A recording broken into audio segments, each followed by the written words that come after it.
You gotta roll with it. You gotta take your time. You gotta say what you say. Don't let anybody get in your way. Don't let anybody get in your way. Welcome back to another video. I'm Will. I don't like to say it, but I am a journalist and I am independent. And you might be joining me on Facebook, or stretch my legs, you might now be watching me on YouTube. So thank you very much if you join me over there. If you haven't, go and give us a sub, because YouTube.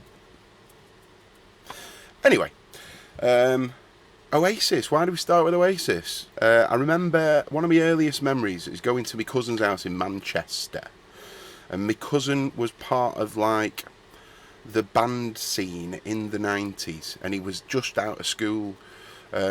He had a drum kit. It was where I first played the drums in my life, and I remember he was out with his guitar. He had a Les Paul, skinny fingers, could do all the. It was absolutely brilliant, and I loved going around to his bedroom because he was like just a little bit older than me, and so he was in the clique of kids growing up around Manchester. He's responsible for me using terms like pants. Oh, that's pants. Yeah, it's no good, that.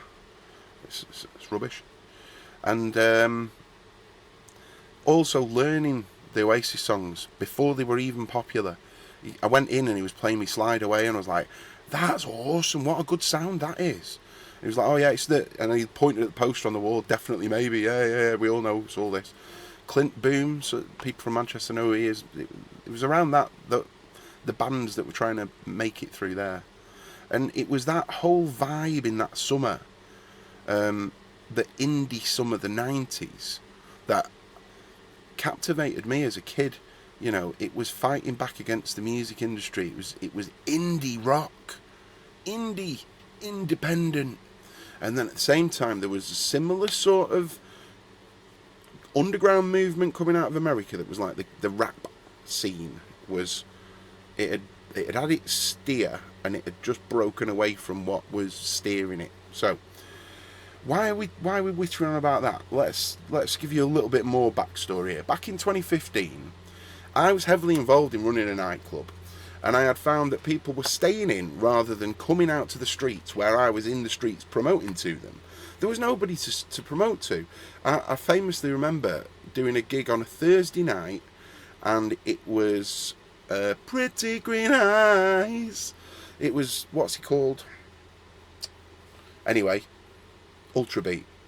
And I was stood in the Strand, funnily enough, where Fubar's Rum Bar is now, and I was working for Fubar, stood there screaming at the top of my lungs, anybody want to come and see Ultrabeat? And there was nobody on the Strand. I was walking around all the blocks, and there was 2 or 3 people smoking outside, but there was nothing going on. It was a nightmare.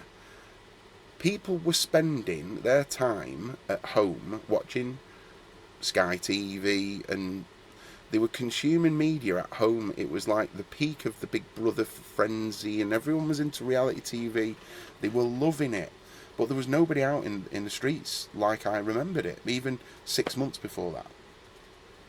And I needed a way to reach the people in their homes on behalf of the nightclub. So I started live streaming from the streets on my own profile, telling people about my job.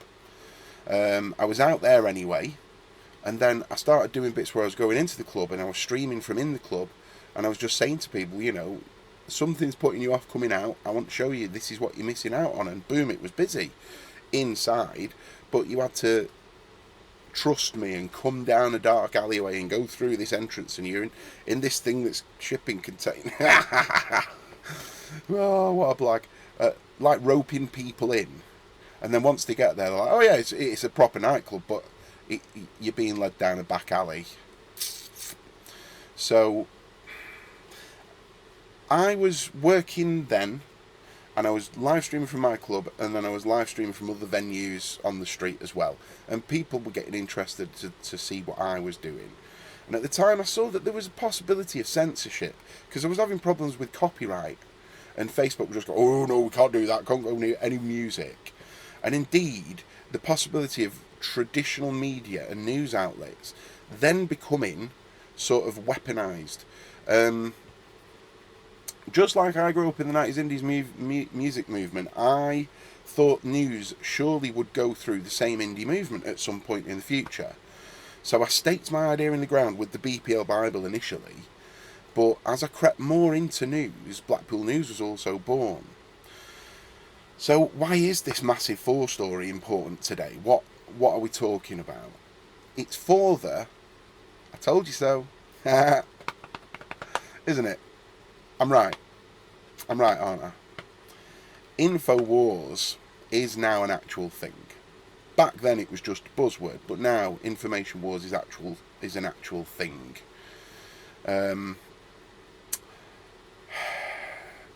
The more you think about it, it's a large scale information controlling and attention platform that's been weaponized for political or corporate purposes.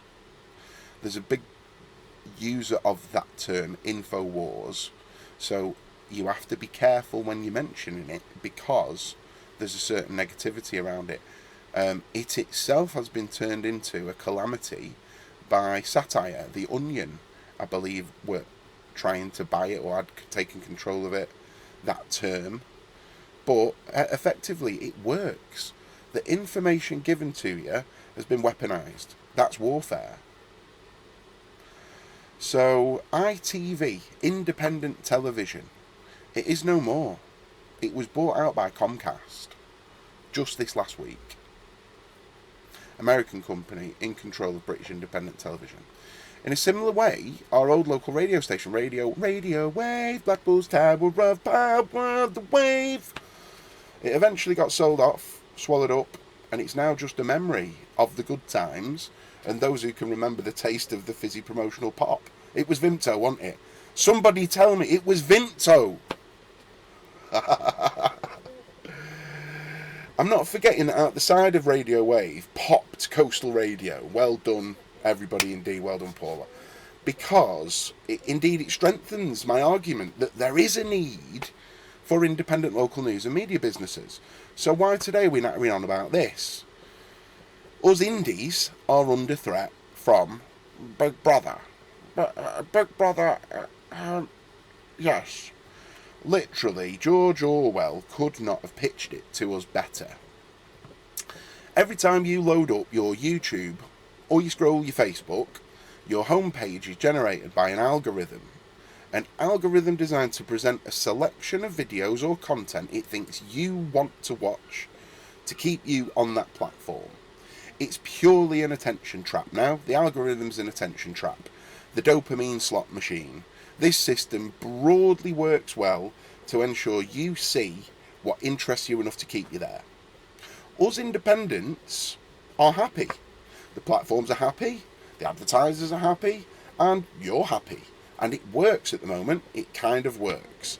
There's some bits that we all want to tweak, and we're not seeing enough of our own personalised friends feeds, but they've given you the option to go off and find that if you want to. But largely, your Facebook feed is now turned into post, group, post, ad, post, group, post, ad. It's something like that now. It's awful. It's 2 posts, 1 advert. So there's one group that aren't happy about this arrangement, and that is the UK public service broadcasters. The broadcasters already have a massive footprint online, far bigger than any of the independent operations, but they want more reach, and they believe that they deserve it just because they've been doing it for so long. The disruptors have come along, they've disrupted, and the people who were sat there thinking they'd never be disrupted are now making sure that the disruptors can't disrupt. That's the way I've surmised it. So, these traditionals, let's call them the legacy, they've been lobbying the government to force platforms to change how they work, to shift the board in their favour, bringing them more eyeballs and more attention without people actually wanting it and ramming it down your throat. This has culminated in a government green paper running through a proposal that fundamentally changes and breaks how digital media works. To understand the scale of this, we have to look at who these public service broadcasters actually are. The BBC is a state-owned broadcasting corporation, primarily funded by the UK's licence fee, with the rest coming from commercial activities and government grants. Things like Mr. Bean are licensed throughout the world and they make money back off that. Online activities can be commercial advertised, so they can put adverts on the iPlayer. I think I don't know anyone that does use the iPlayer. They've got adverts on their international clips on YouTube, for example, so they're already joined in making the money like everybody else, but they want more because they know that we're not getting paid enough and they can't sustain. It's the whole Napster ruins music sales and then everyone gets a penny instead of a pound based on what it would have been beforehand. That's it. It's the Uber model again. So Channel 4 is also state owned. Didn't know that. But it does not receive the licence fee and is funded by advertising. Yet it operates under a tight state mandate to champion alternative viewpoints and independent production. Cool, didn't know that. Then you have ITV, STV in Scotland, and Channel 5. These are commercial companies funded by advertising, but they hold deals with the state in exchange for the right to broadcast on Channel 3, Channel 5. In exchange for prominent placements on your TV remote at the top of the TV guide, they are obligated to broadcast a set amount of impartial news each year. Some things like party political broadcasts and certain news items will be added into news as a matter of course. That's happened with newspapers as well.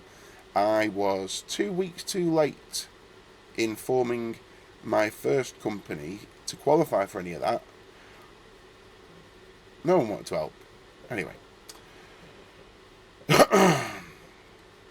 They're obligated to broadcast.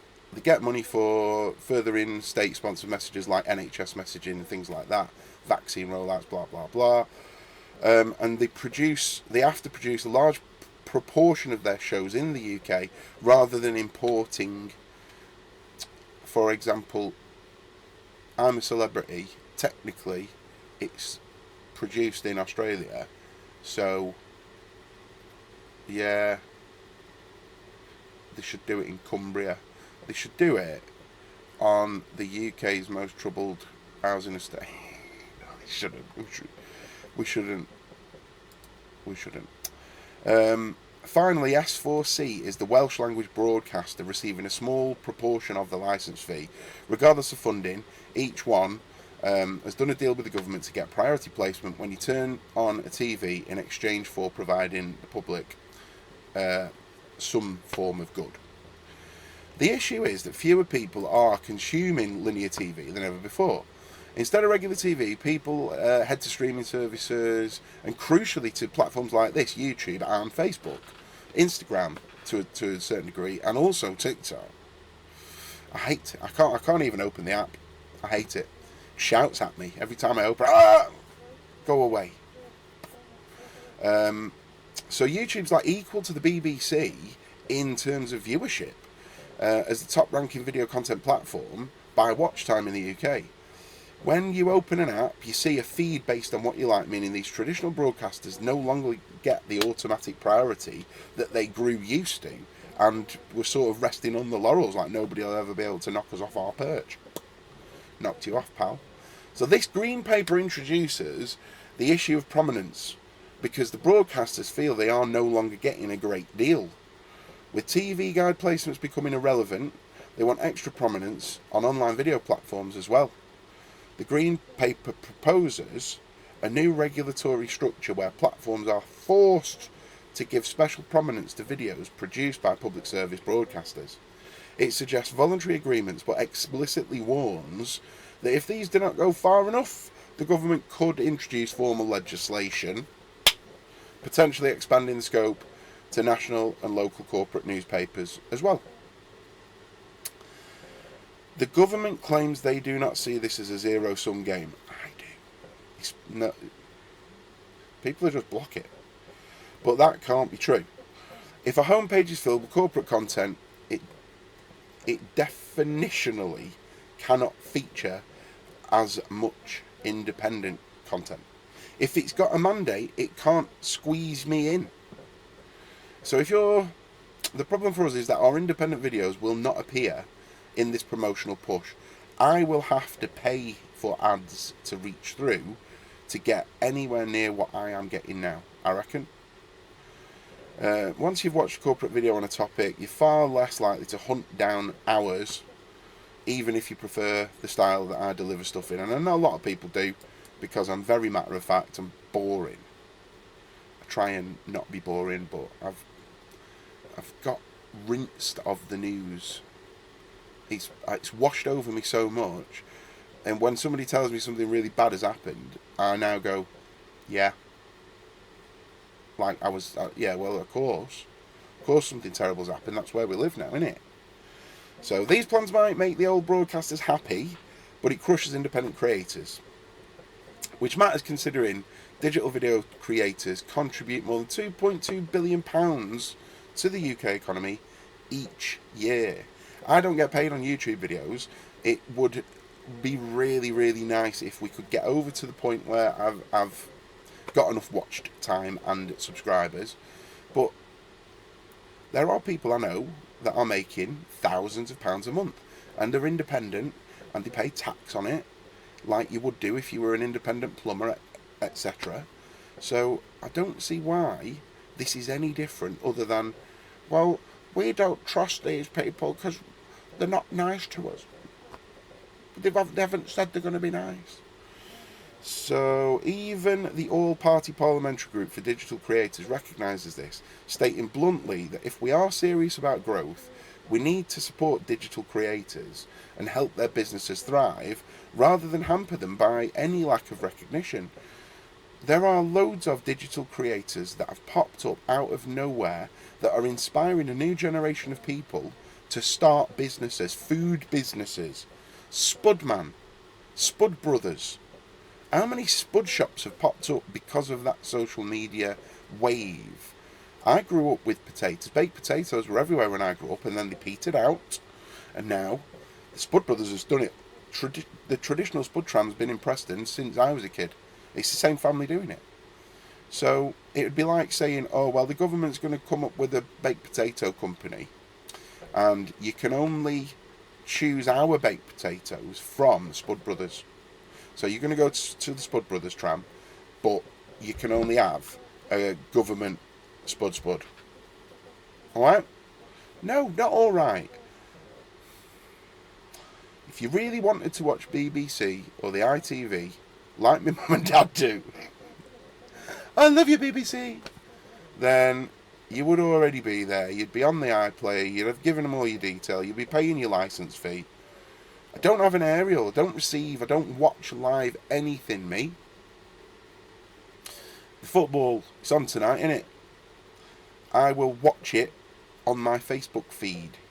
People comment about it, and I'll comment back, and I have a laugh. I prefer it, because it's like, when I went to the pub, and there was football on, everyone would be looking that way, yeah? And I'd be looking back at everyone, talking. Not bothered about the football, just glad that there's people there, and I could dance around the action, and people would, they'd be paying attention but talking. I didn't mind it. In fact, as a barman, I was good at it. I used to make loads of tips. So, when you look at their viewership, the BBC and the ITV, across the main news channels versus independent content people like myself and others, people are simply choosing alternative channels. It's not because viewers have not discovered the legacy media. Everyone knows that they're there. They know that. It's because the audience is expressing a genuine preference for somebody like me, who is a real person, and you know that I've not got somebody else who's wrote me the script. I wrote this script. I've been here and chucked it up myself, talked it through twice and gone, yeah, it makes sense. I'll ad-lib this bit. I'll make it a bit more personal here. Like I would if you were my mate and I'd come and said, right, I've got some points that I run through with you. That's all it is. Critics also worry about the potential censorship effect, and that's what I've been worried about for years and years and years and years. It allows the government to intermediate the relationship and decide which news sources are sufficiently authoritative before forcing platforms to amplify them. I mean, I'm accredited. I might be in with a slim chance of being on the list, and it's something that when I've had potential partners to work with, I've said to them, I saw this coming a mile off, and you have to have this badge. You've got to have it. I've spent years setting this business up, and I've literally been paid nothing in return. Nothing. Not even enough to recover the out-of-pocket cost that we've spent for diesel, insurance on the motor, for commercial purpose, for going out and taking photos, capturing media. That's insured for on my thing in case I have an accident when I'm out. And then the other thing was website fees and software subscriptions. Not to mention buying bits of cameras, camera gear, GoPros, action cam, this, that, the other, fancy flipping neck braces that clip you on so that you can... Honest to God, so much money has gone into a passion, and there's no real product that people want to buy off me, because you just want to read the news on the Facebook real quick like that. So I do it. And somebody said to me years ago, don't be known as the guy who does things for free, because people will expect it forever. And he was right. He was right. And I'm stuck in this trap now, and I'm going to keep doing it because I'm stupid. But I could do with a hand.